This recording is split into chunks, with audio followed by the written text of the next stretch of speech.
shut down anything. You're going broke because we the people are shutting it down. We're not subscribing, we're not buying your damn newspapers, we're not watching your TV shows. We support the First Amendment. We support free speech. We support freedom of the press. You don't. How do you really feel about it, honey?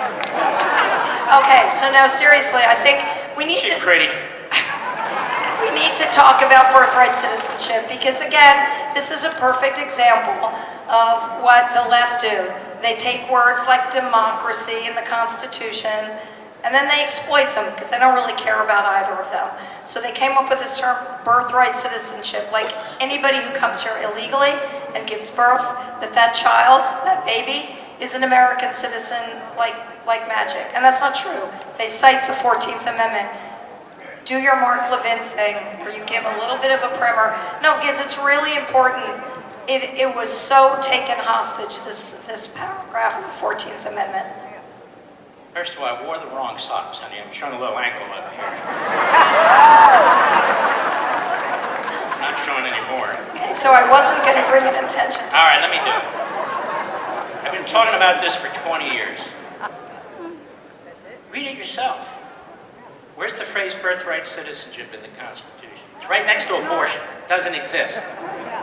So they have this invisible pen, where they write these things in. The 14th Amendment was passed like the 13th and the 15th because of slavery and the Civil War.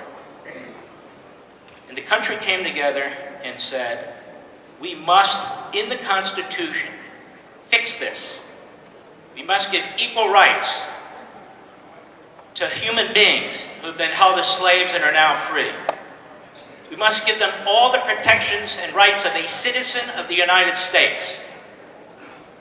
Jurisdiction thereof meant the black slaves who are now free were in the jurisdiction of the United States, and all the rights and privileges, including equality and all the rest, would apply to them. It was written by Republican senators.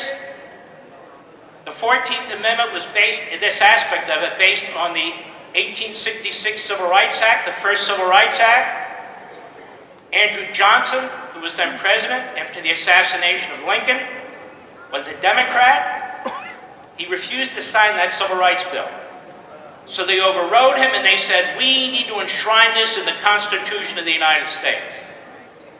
That provision applied to black people who were freed from slavery and were still being abused in the old Confederacy. And that amendment was passed by 3/4 of the state legislatures, including southern states that were told, if you don't vote for this, you're not coming back into the Union. We know what they meant.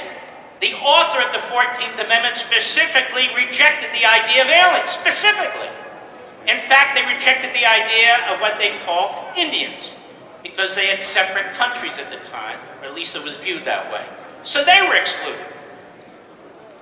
Underscoring the fact that you had to be a United States citizen and understood to be. So people who write that, all of a sudden, now it's interpreted to mean, if you come into the United States illegally and you have a baby, that's a citizen, that baby? There is literally no language to back it up, no legislative history to back it up, no history whatsoever to back it up, and yet I suspect the courts are going to give the birthright citizenship crowd what they want. And they'll mention some 1898 decision involving a Chinese couple.